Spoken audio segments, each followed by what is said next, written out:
claim waters adjacent to it. Again, it's not accepted. So periodically there's incidents at sea. We also don't know, one, if there was an incident, to what extent, if there was one, was it dictated out of Moscow? Was it a local commander making decisions? Colin Powell once, when I worked with him, once said, first reports are never accurate. That's the only thing you can safely say about a first report. So again, I wouldn't read too much into it yet, David. At the same time, thus far, at least what I've seen is there was a destroyer, there's a British destroyer. It can't have been an accident if it actually did go within 3 kilometers of Crimea. I mean, it wasn't wandering by.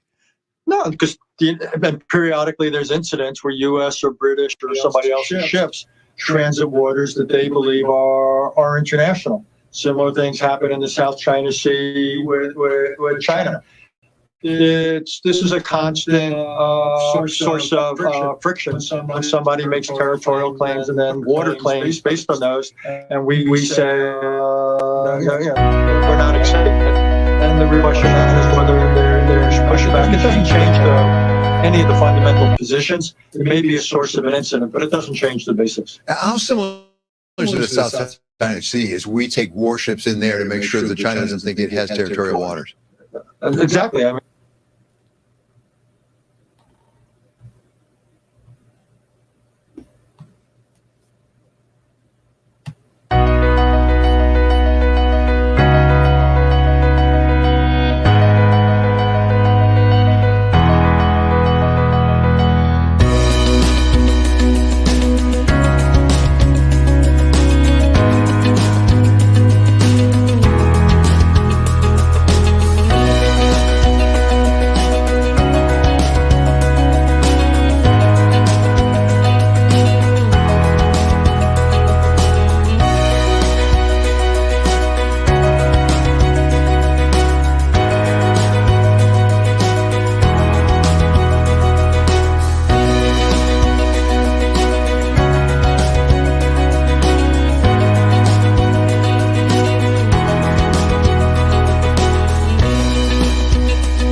All right, folks, good afternoon. It is that time of the week. Welcome to the Marketplace Reset Show and Jumpstart. I'm Anthony Weeks, and joined by my colleagues, Linda Dorman, co-host, as well as Yvette Wood, also co-host on the first segment on health and wellness. And we're doing some, if you will, repositioning, reshuffling, if you will, repurposing. And so going forward, this new segment is going to be rebranded as Our Health. And we're looking forward to rolling that out in the near future. And there's more to come, so sit tight. We got some exciting things happening, some great announcement. We are doing some great work in the DMV area. That's the Washington, D.C., Maryland, Virginia area. We are making some great alliances, strategic partnerships in the Washington, D.C., Maryland, Virginia area. And we're excited. We are growing exponentially. Our team, we're bringing on a very diverse group of individuals who are professionals and experts in just a wide variety of different fields and industries. And so we're really excited about where we're going and the vision and the mission in terms of becoming a hub, if you will, a center for all things related to health, small business, minority business, and women-owned business. But more important, our signature, our flagship initiative is called the Caribbean America's Single Economy, brought to you by SETI. And today we have some special. We're going to continue in the vein of, or in the spirit of June and all the wonderful things that are happening in June, and that is men's health in the month of June. We're broadcasting on WSDX Radio. We're broadcasting on Callaloo Network. We're broadcasting on We're broadcasting on our Spanish station, La Mega Mundial. We're broadcasting on Caribbean American Passport, and we're broadcasting across the spectrum in terms of social media. So join us. You can go to our website directly at www.jumpstarteconomy.us to learn more about today's broadcast and a wealth of other information. Ladies, how you doing today? Couldn't be better. Great, Anthony. Doing great. You guys look great. You look great. Well, isn't it true that it's Wellness Wednesday? We get a chance to really ramp up the conversation, and what can be more important than men's health? So Absolutely. This is a good opportunity to talk to the brothers out there, no matter where you are, no matter who you are. Are we going to shine? Are we going to shine the light? Are we going to put the brothers under the microscope? Is that what's happening here? Absolutely. I'm glad I'm not alone. I'm glad I'm going to have some company. I'm glad I'm not alone in this fight. So I got some brothers waiting in queue so they can join the discussion here. Absolutely. So like brothers. Yes. Yeah. Men, this is our hour, right? Yvette, we get a chance to talk about not only something so vital and important like men's health, but we have some eye candy in the room here. So this is a good night for those. Yes, we do. Great show to watch. You got. I can see Ken and Sheldon blushing in the background. I can see them blushing. We're gonna bring them up. We're gonna bring them up shortly on the program. But I hope everyone had a wonderful, just really safe, enjoyable Father's Day weekend. And if we didn't get to extend Father's Day wishes, again, every day is Father's Day. We just kind of sort of celebrated corporately, but happy belated Father's Day. Hope you had a great one with the family, loved ones as well. So, all right, ladies. So what are we talking about today? Again, let's just kind of recap and let's bring up our guest on the program. Well, we're excited that you just announced, a greetings to all the fathers out there and the father figures, those who stand in the gap.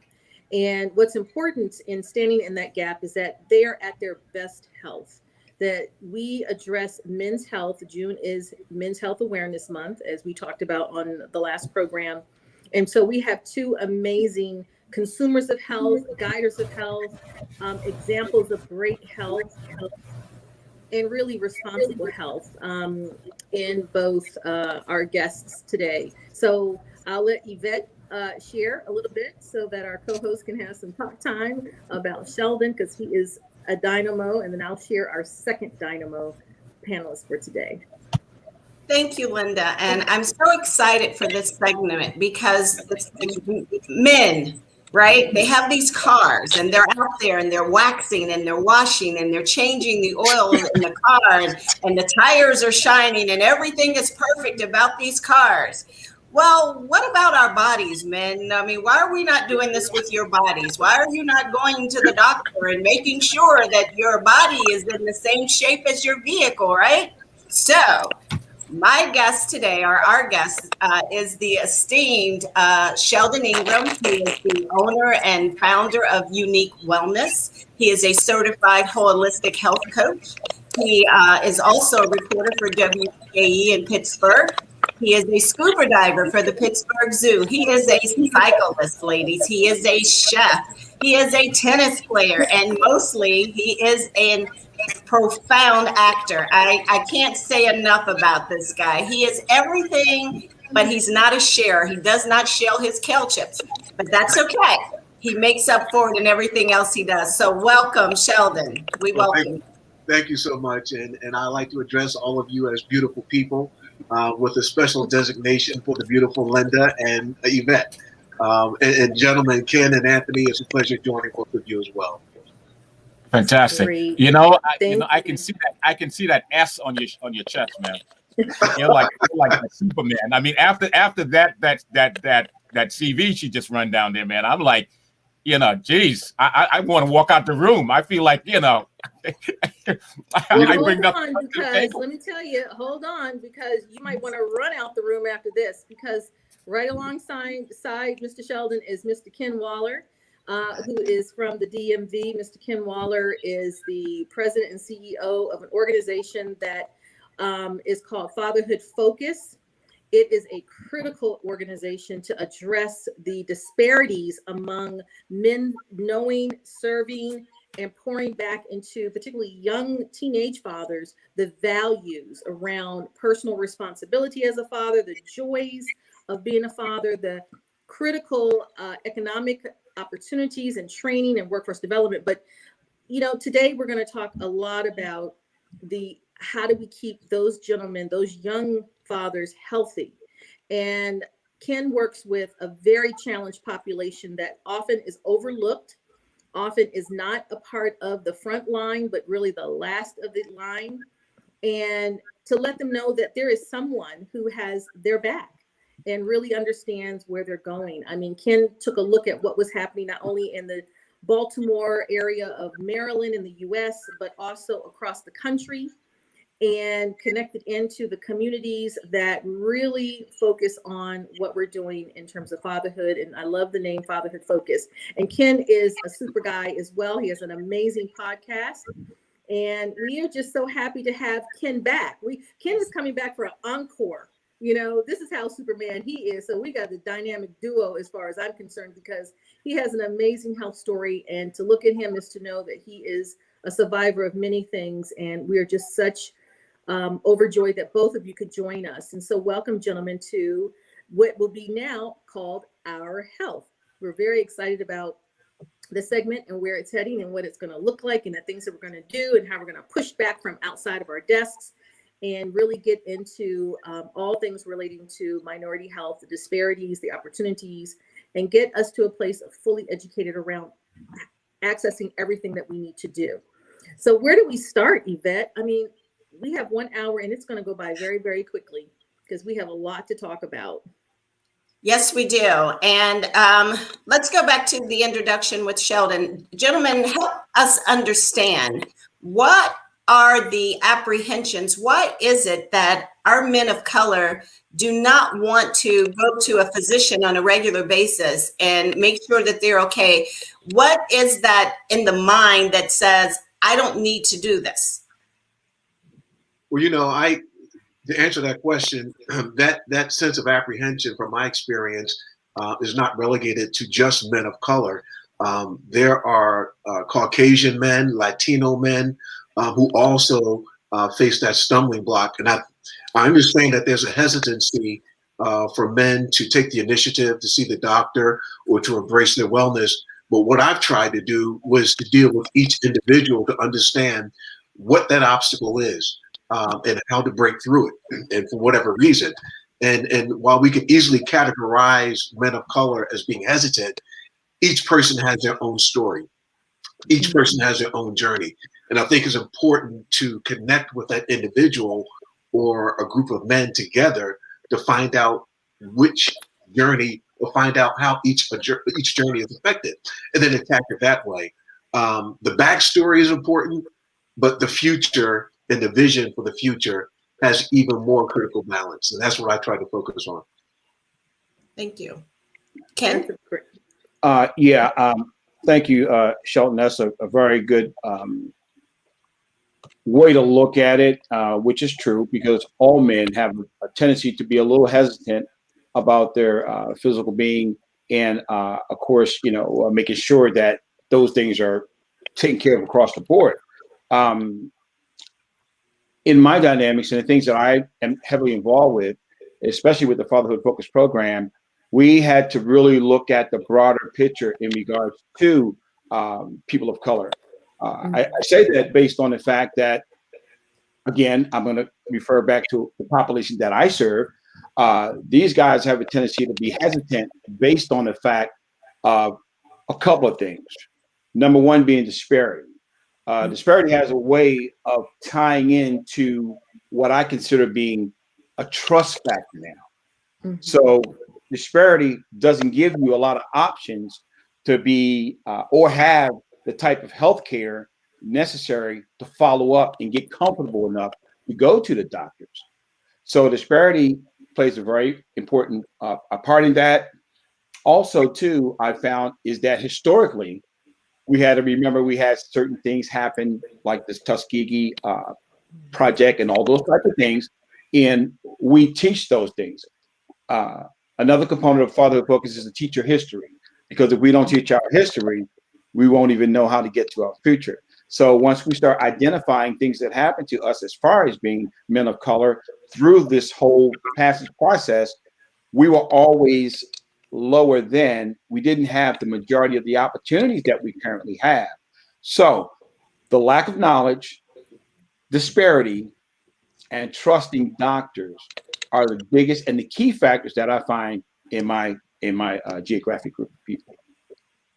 Those are interesting points, both. And so with the disparity, are you saying that in the context of not having enough education around how to access, or that we're just not showing up because of, food sourcing is very challenged in certain communities to help find healthy foods, or that insurance and access to finances is a social determinant that's pretty impactful. When you talk about disparities, are you kind of adding that all together? Is that the definition? Yes, absolutely. And all those things are prevalent in regards to this whole, I even hate to use it as a package, but disparity comes in a package. There's different levels of disparity. All those things, and there's different things that regard the whole pool and the pocket of disparity.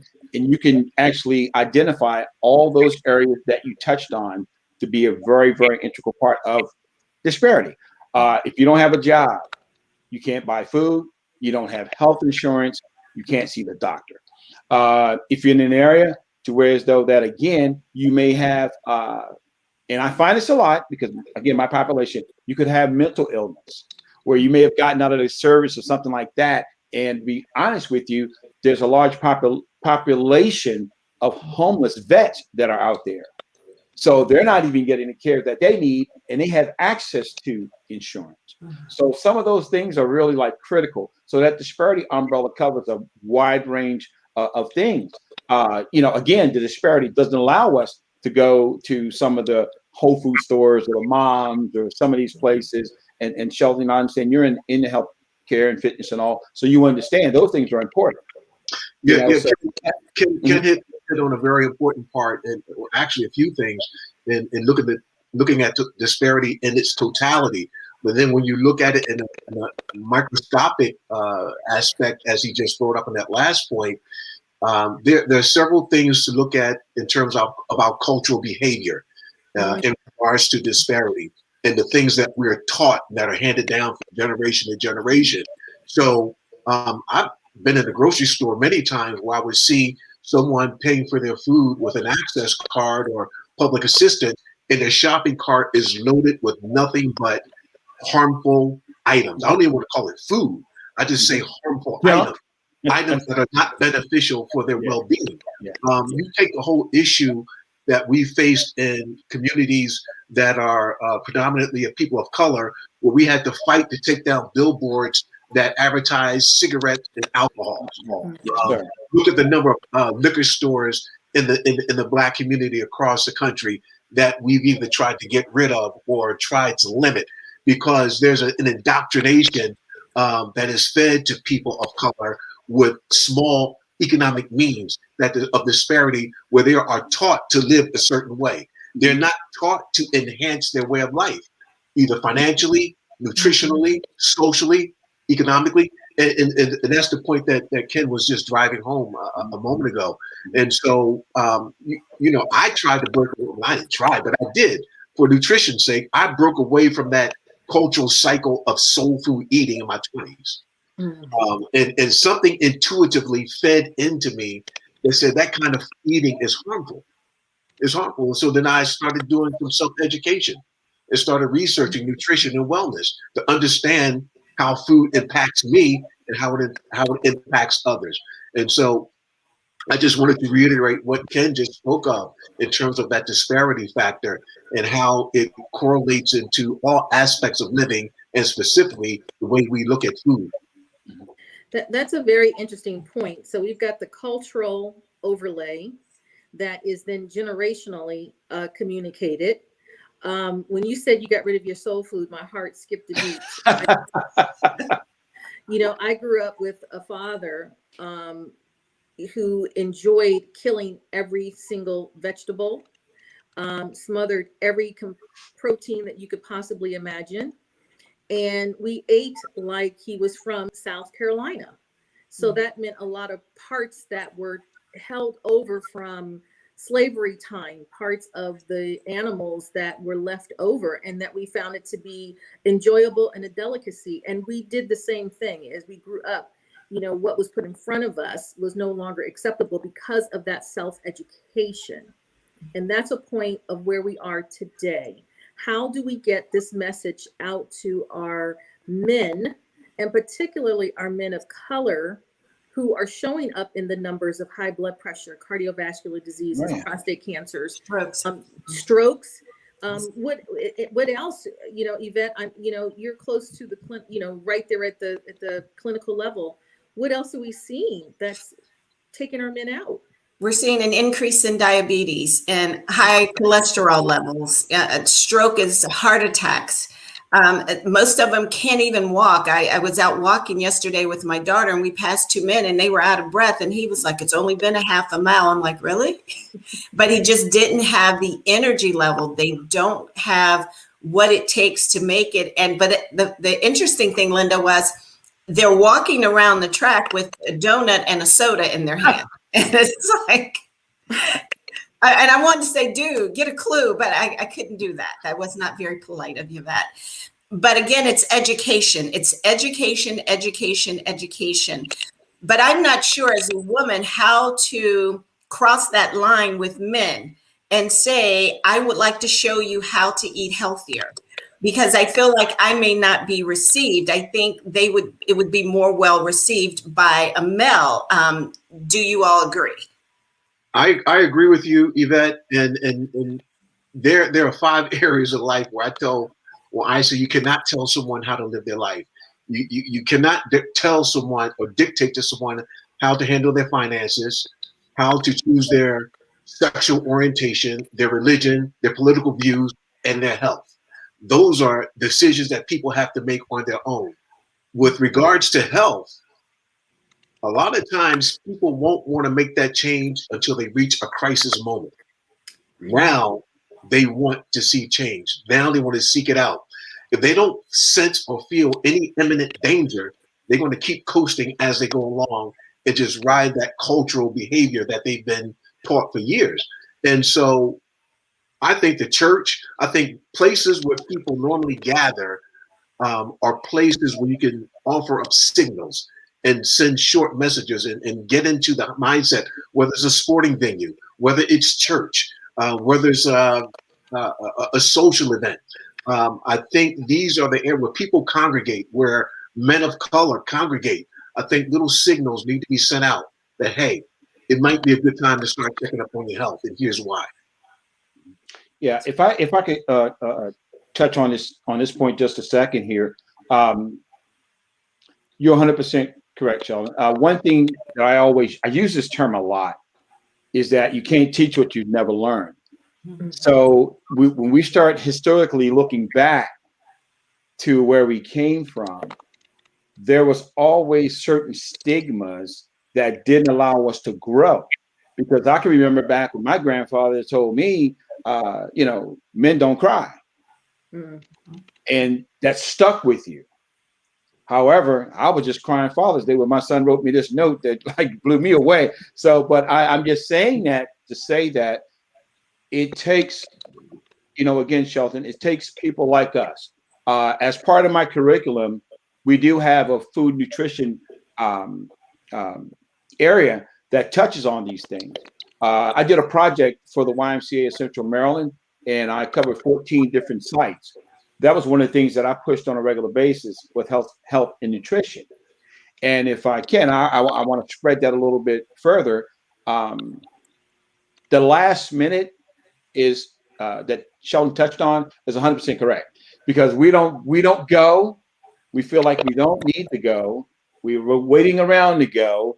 I don't want to hear the bad news to go. There's so many things that tie into that.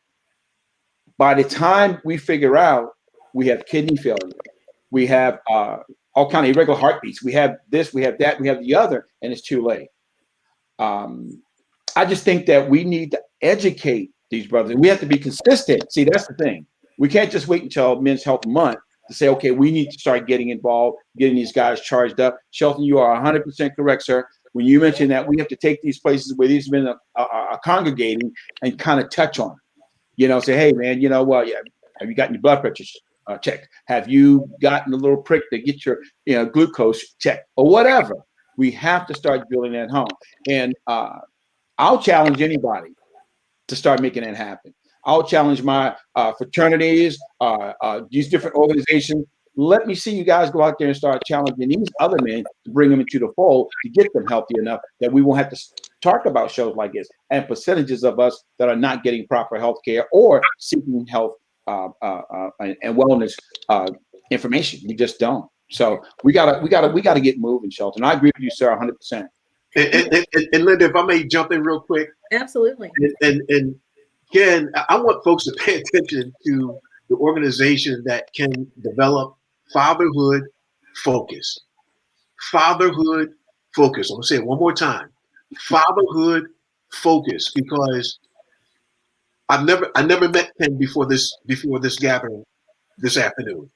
And all I can say is amen to the organization he developed, because it speaks to the very thing that I preach as a wellness coach and the very thing I practice as a single parent for my son.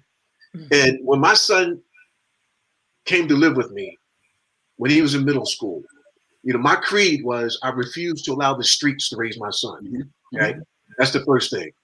The other thing is I refuse to let my son eat school lunches. I packed his lunch. And then I taught him how to prepare his own food. So he ate, his food content on a daily basis was a 180-degree difference from what these other kids were eating with their school lunches, because he packed every day. And then because he played football, he had a great personality, other kids followed suit. They started looking into what he was eating, and then they chose the same thing. Now, the other thing that Ken is doing with Fatherhood Focus, one of the workshops I taught several years ago was how to bring. It was a workshop designed for young couples who have yet to have their first child. Okay, and so I jump-started the process in the childbirth process by teaching people how to eat well early before conception. So as soon as that embryo is receiving nutrition and that baby is formed, it's already generating nutrient-dense foods before it's even 9 months. And so that child is indoctrinated unknowingly to healthy eating even before it comes out of the womb. And this is something, a workshop that I taught people, and it falls right along in line with the organization that Ken started, Fatherhood Focus. We want to focus on the family. We want to focus on our unit early. And so if he's teaching young men now how to take care of themselves and to look out for their future now, that's going to catch on. Hopefully that catches on, and hopefully they pass that on to their children moving forward. But it starts by getting a hold of these young people early, as early as possible, and establishing a mindset and a cultural value for their bodies. We only have one body in life. You don't get a second one. You don't get a second one. You don't get a second one. You only have one chance at this.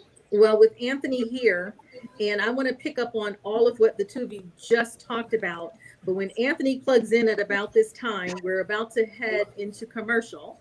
And Anthony, are we going to head into commercial? And then we'll come back. But before we do, right,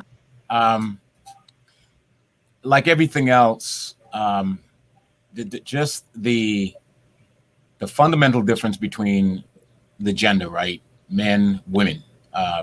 Men are from Mars, women from Venus. We've always had our mom there to educate, nurture us, guide, protect us, et cetera, et cetera. And for some reason, I don't think a mother having a son and a daughter is approaching just the fundamentals as to what they need to do to be able to take care of themselves. Something happens along the way, like Yvette said, something happens along the way where men just decide, their toys are more important than their bodies, right? Or all the other stuff. And can we realistically, and I know nothing is impossible, but the probability of changing the mindset, changing the condition of how men see themselves, number one, that's most important, mind, body, and soul, and to determine whether or not, where's health on that pecking order? Where's health? And it's not a race issue. It's not an ethnic issue. It's a gender issue. It's men across the universe. And I'm like, what's up with that? Why are we so stubborn? Why are we so reluctant? Very provocative questions. And, You and these are questions, Anthony, that hope we won't have the answer in the future, because we really need to address it and get to that answer and implement the response today. So when we come back from the break, I think I'd like to have us pick up on something that is really critical, and that is, what are those fundamentals that we are passing along? I mean, all of you have sons, and it's just so amazing that you're great fathers because you already get it, which means you're passing on that value. I think one of the questions that we're going to talk about is that peer pressure, and then also what's showing up inside of our imagery. What are they seeing out there that's guiding and influencing? And how do you as men help to reshape that narrative? I think a lot of that has to do with the machismo thing. Men don't see it as, it's maybe as a sign of weakness. It's just not, it's not manly to be, very, health conscious like type of thing. We're supposed to be tough. But like you said, when you come back, you'll be able to talk about this. This is WSDX broadcasting live on WSDX. This is the Marketplace Reset Show at Jumpstart broadcasting WSDX radio. And we are a Bloomberg radio affiliate. We're also broadcasting on La Mecca Mundial, on Caribbean American Passport, the Callaloo Network, and we're also broadcasting on Tempo Television. We'll be right back.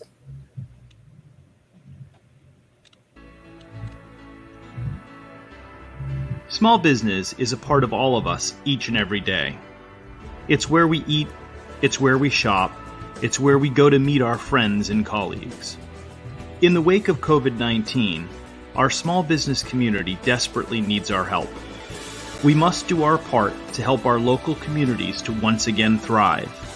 We must focus our attention on the small businesses that are the fabric of our great nation.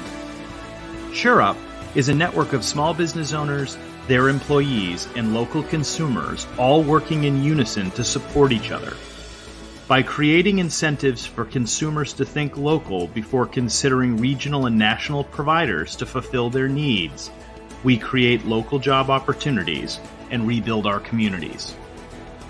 In addition, through AI-driven tools and machine learning, in just 5 minutes a day, SureUp assists business owners in improving their social media presence, which enhances their visibility among consumers and levels the playing field so that local businesses can better compete with large, name-brand online competitors.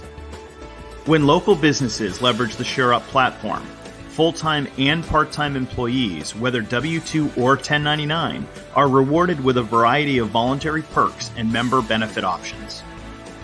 These include discounts on the things people do every day, access to low-cost, subscription-based telehealth and teletherapy, discounted prescription drug plans, connection to exclusive Prosper resources, and so much more.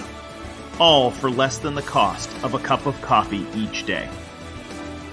The Jumpstart Marketplace is here to support the health and wellness of individual employees, as well as the health of businesses in the local communities in which we live and work.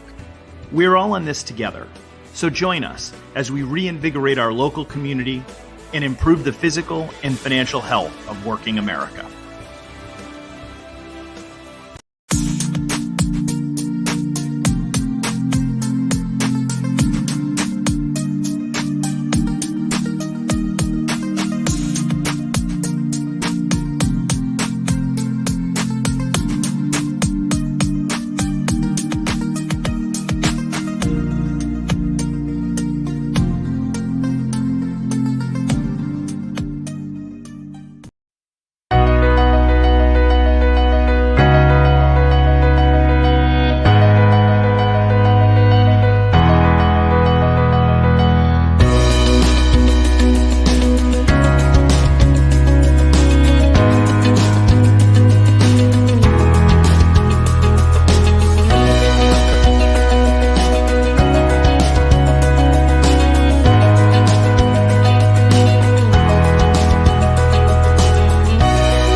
tune into the Marketplace Reset Show and Jumpstart here on WSDX. We are a Bloomberg Radio affiliate, and we're also broadcasting on the Kalalu Network. We're broadcasting on La Mega Mundial, broadcasting on Caribbean American Passport, broadcasting on Tempo Television.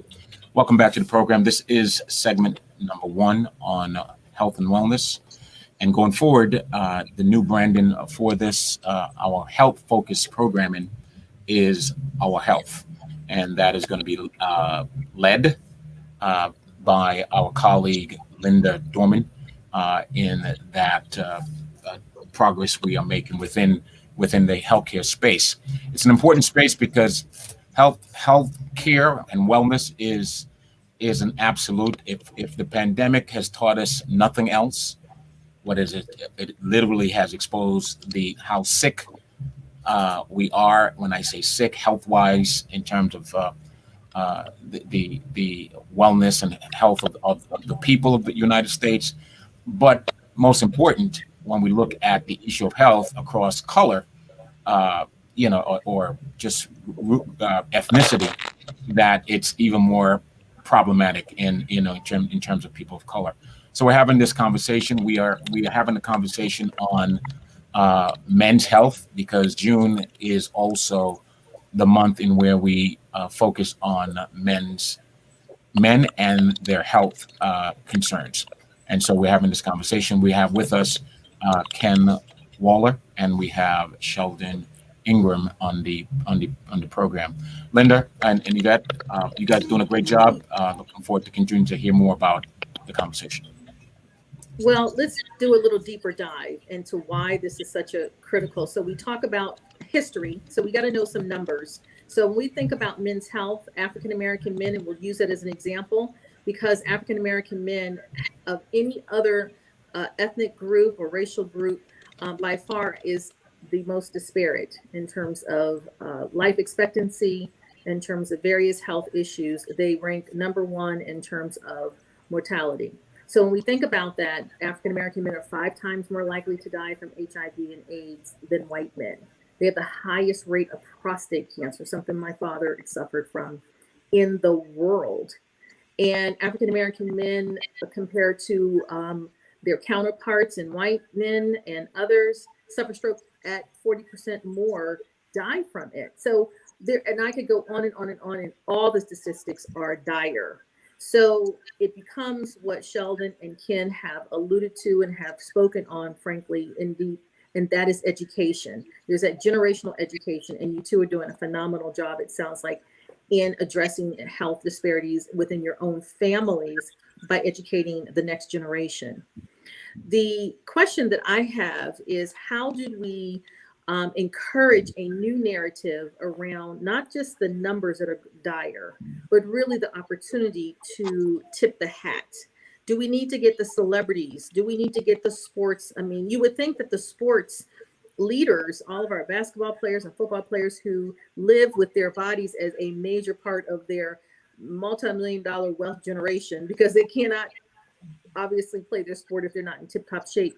Where are we missing the mark in the narrative that's in the public domain, particularly with men in communities of color? If I could just go back just a hair in your comment, Linda, I would love to address it. I was a football coach for almost 30 years. One thing I found out in that particular arena is that the kids that I work with on a regular basis, their goal was to make it to the next level, which meant they did everything in their power. They ate well, they exercised, they did all these things. And when they either made it, and I'm going to give you the difference between the two, when you make it or you don't make it, your attitude will reflect either which way that goes. And I say that in regards to what you mentioned in the fact about athletes and individuals, who are influential, I would say, in our communities. They have people that do those things for them. a lot of the people that I'm affiliated with, or that I in my circle, I always say my circle. I have all kind of circles, but in that particular circle that I serve, they don't have that luxury. They don't have a nutritionist like I had this morning to call me and check on me, see how I was doing in regards to what I was eating. They don't have that option. So the option that we use comes from what Sheldon mentioned earlier in regards to him fixing his son's lunch and all, to get them to understand how important it is to eat well. That second piece that rung out to me was that his son was influential in the way that he was a positive peer leader. You see? So we have to get those positive peer leaders, that stand-up guy, to say, hey, man, I'm not eating that junk. I'm going to eat this today. And believe it or not, that is possible. But we have to make sure that we can identify those people who we consider being peer leaders, that strong one. I always look for, in my organization, I always look for people who don't want to be there. Sometimes I work with guys that are just getting out of prison or whatever. So they're basically there because they have to be. So I step back a lot and I try to identify that internal peer leader, the person that everybody's looking at, and say, okay, I need you to do this for me. Believe it or not, that does have a tendency to kind of spark some interest. But again, just roll back, the celebrities, the basketball players, I know tons of those guys, and they have someone that do that for them. Remember, if I live probably like 3 miles, if that many miles, from the Ravens facility, which means those guys can go in that cafeteria and eat what is designed for them to eat that day. That's the luxury. Most of us don't have that. That is a true perspective. I did not think about it in that regard, that what you're saying is not only what their lifestyle, which generates their income, but they have a tremendous safety net set up around them to keep them on track. And we are seeing that safety net is not out in the community, by and large, knitted up together. There may be programs here and programs there, which are all great, but knitted up together, that changes and creates a universal message. I just have a curiosity, Sheldon, because I know that you have a certification in something called integrative nutrition. Can you explain a little bit about what that means and how that plays into the conversation? Because I think what we're saying is what you put in your body is the beginning of any health paradigm. So you got to start with good nutrition. Yeah, and before I go into that, I wanted to elaborate a little bit on your first point, your question, and also what Ken hit on. A lot of the statistics here, I don't have direct numbers, but I know that a lot of the numbers and statistics you shared with us reflect an imbalance or disparity of socioeconomic leverage according to race. And so we have to look at the number of incarcerated Black men who come out of the penal system into society, and look at the difficulty they face in becoming acclimated to society, and for employment and other personal growth areas of life. And so you have to figure that wellness and nutrition falls at the bottom of the totem pole in terms of them getting their lives right. You have to look at the sense of apathy in the Black community that affects the mindset and the willfulness of an individual to get better through nutrition and wellness. And it all boils down to self-worth. And do they have the means to do so versus the professional athletes? And sadly, a lot of professional athletes, a lot of celebrities are in it for themselves. And I think we see that. And as a group, we could see more. We could appreciate more of them directing their efforts, their knowledge, their wealth to educating people in the communities where they came from. But we don't see that on a whole scale basis. Now, to answer your second question in terms of integrative wellness and nutrition, so I teach 7 principles of wellness. Okay. And so the first is self-love. And so whenever someone comes into my program, We deal with self-love and how I define it, how they define it. And we come to a mutual understanding, and we work towards a practice of recognizing self-love and what that means. And then the second is nutrition. The third is sleep. So what we need to understand about sleep is as important as the 3 meals we're supposed to eat during the day. Okay. Yes. Because there's a lot that's going on in our bodies overnight when we sleep. And it takes 6 to 8 hours for our bodies to regenerate the cellular nutrition to kick in as it's supposed to for us to be as healthy as we want to be, in addition to what we eat. Stress management, time management, and movement. So those are the 7 areas that I teach people. And stress management, time management, self-love, all of that deals with the stresses in our lives, the type of people we invite into our circle. All of that affects your wellness, your well-being. I also try to teach people to get engaged in their community, to be able to give as much as you receive. And I try to, one of the practices I use is I challenge my clients to do 3 nice things for strangers in a week. Holding the door open for someone. It could be complimenting someone on a nice haircut, whatever. Give something, deposit something positive into another person, into the community, and watch how good you feel. And so all of these things work to release stresses. Stress creates toxins in our bodies. And so, and this is what we have to realize. So those are the 7 principles of wellness that I teach. And it's not just about losing weight. I mean, one of the physical differences or byproducts of my program is that people lose a lot of weight, anywhere from 10 to 50 pounds. And it doesn't take a long time to do it. And I teach, and in the process, people learn how to eat well. They learn how to sleep well, which is so critical. I cannot emphasize sleep enough. And so that's to answer your question. That is the heart of my integrated nutrition approach to wellness. So part of that narrative is something that people can do right away, because we've had experts on and we've had this conversation around 2 fundamental things that would not put us into a disparate position. One is sleep. So everyone can find some place to sleep and sleep appropriately. What you're saying, turn the lights off, turn the cell phone off, get rid of the blue light, get into the darkness, and have understand what sleep is doing in our body. I recently myself, I learned all about it because I was a night owl. I prided myself on being able to stay up and do work all night. But what I learned was, where's my melatonin? So now I want my melatonin, during my sleep time. That's going to help me to feel and move through my body and my energy levels more appropriately.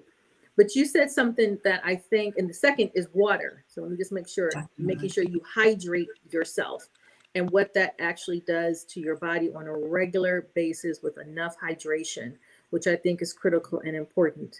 And we talked about municipal water versus bottled water. Sometimes municipal water actually is far better than the bottled water. So there's a lot of, discussion there. But when you talked about the stress release and the kind of chemicals, Yvette, can you also, from the clinical perspective, give us a little sense as to what happens in our bodies, so that these are tips and tools that our men can implement right now that's going to start changing the dial around their health towards something much more healthy and improved lifestyle? Oh, absolutely, Linda. And you spoke about hydration, and hydration is so important in removing the toxins that we accumulate in our body. We should start our day with, at least 16 ounces of water. Right when you get out of bed, that should be the first thing you do outside of, the normal things we do is drink water. And then if you're working in an office setting or sitting here like we are, I keep a glass of water on my desk. I challenge myself to drink 8 ounces every hour because I've got to get that water. It's not something that we're going to do, especially if you're like me and I don't particularly like the taste of water, but I have to make myself drink water because I understand how good it is. Stress is something that will kill you. It will take you out of here. And when you're stressed out and your body's producing all this negativity and all these negative toxins, you're just building that up. For instance, people who are not hydrated, your body doesn't have what it needs to flush itself out. So those toxins remain in your system and it becomes, you get toxicity. It gets into your blood, it gets into your urine, it gets into your kidneys, and then you got a whole slew of other problems that can be solved with proper rest, nutrition, and hydration. I think that if you don't like water like me, put some fruit in it and let it sit overnight and let it get a little bit of flavor. I think piggybacking on what Sheldon was talking about with integrative nutrition, I think education is the key for someone like Ken. When you have these young men, if you had someone who was a chef per se, who could take a dish that we normally eat, whether we're Latino or African American, have that made nutritiously version and let them taste it, they would see that they're not really missing anything. I think the one component we've missed today is fear. We're so culturally engrossed in how we were raised. And for example, my son's in-laws are Latino, they're Puerto Rican. Everything at Christmas was pork. And I had to say, we don't eat pork. And so I had to show them how to make the same dishes using chicken and not lard and, some EVO. And they found, wow, I can eat this and it tastes the same. So, Ken and Sheldon and you, Linda, I think we have hit the nail on the head, but where do we start? How do we really get this message out to them? Who's going to come to Ken's programs and teach these young men how to prepare this food? But first, get them to even try it to see that it's okay to eat food a different way. You're not going to die because your chicken is not fried, that it's been put in an air fryer. It's still the same thing, but minus the oil, the cholesterol, and the fat. So it sounds to me, let's make sure that our listeners and our viewers know how to reach both Ken and Sheldon, because you two offer dynamic services and programs that, if we had 2 or 3 more hours, we could probably do a further deeper dive into each one. But it's important that people know how to reach you. Can you provide, starting with you, Ken, because you're local to the DMV, can you provide a way for people to reach you for the Fatherhood Focus programs? Absolutely. We can be reached at fatherhoodfocus.org. That's fatherhoodfocus.org. And of course, I can be reached via email at kwallerspeaks@gmail.com. That's kwallerspeaks@gmail.com. Outstanding. Sheldon? And for me, you can go to my website, sheldoningram.com.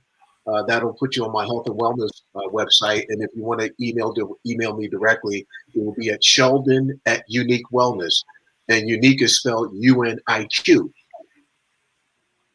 Sheldon@uniquewellness.com. And just to piggyback on what Yvette just said about the water, that is so critical. And drinking water first thing in the morning is a must. I have my clients drink ice water first thing in the morning. It is called thermogenesis. Thermogenesis is the process by which you cause your primary organs to wake up and function first thing in the morning. And it jump starts the metabolic process first thing in the morning. And then you follow that. And then I have them drink at least 2 liters of water a day. And so that's how critical water is. I make them drink as soon as you get up, before you go to the bathroom, you drink 8 ounces of ice water to kickstart thermogenesis. And thermogenesis is literally putting the key into the ignition to fire up the engine. Firing up the engine is basically firing up your metabolic process. And the I have a process question. Can you give us a quick tag in? Hang on, Anthony. We just want to make sure we get the last little caboose on that train. And the metabolic process allows for you to digest your food and to metabolize the nutrients throughout your body. Yes, it gets your whole metabolism system going, which is what allows you to flush toxins. It allows you to lose weight. It just allows your body to function. And when you start it off first thing in the morning, the sooner you start, the better. And it continues through. And then when you stop eating at a certain hour, maybe 6 or 7 o'clock, you could drink a little bit more. Now you're giving your body an opportunity and a pathway to go through protein synthesis at night when you sleep.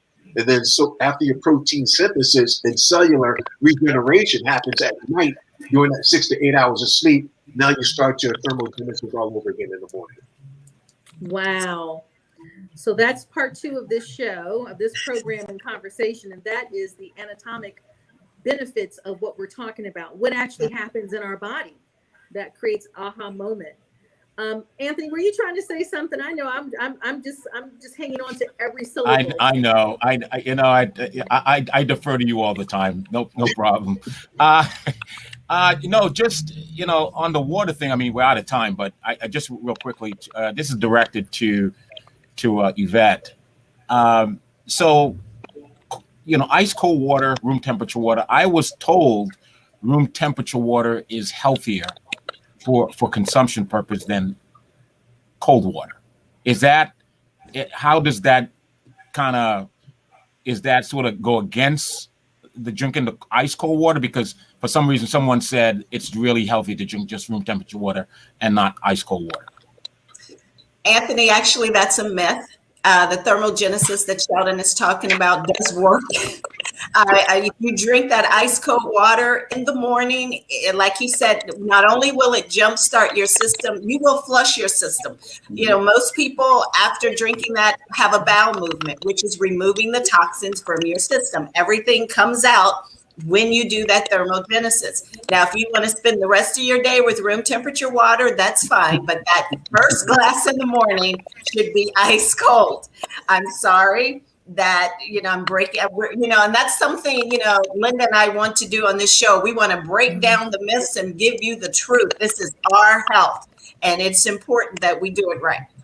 Anthony, she's exactly right, because I preach the ice water, and I do the ice water in the morning. My clients do it, but I myself drink room temperature water the rest of the day. Gotcha. Well, that's a good way. That's a good segue to close out the program. Gentlemen, I want to thank you, Sheldon, for your debut on the program, and look forward to many more appearances and contribution to our health and wellness segment here on the Marketplace Reset Show and Jumpstart. Ken, of course, thank you, my friend, for your ongoing commitment to the work that we're doing, and we'll really just looking forward to just some great things, doing some great things together, in the work that we're going to do. Yvette, you guys are the best. You guys have a great rest of the day. Coming up on segment number 2, we're going to report on, we're going to rebroadcast the governor's special conference, making the announcement that the oil refinery is going to suspend operation indefinitely.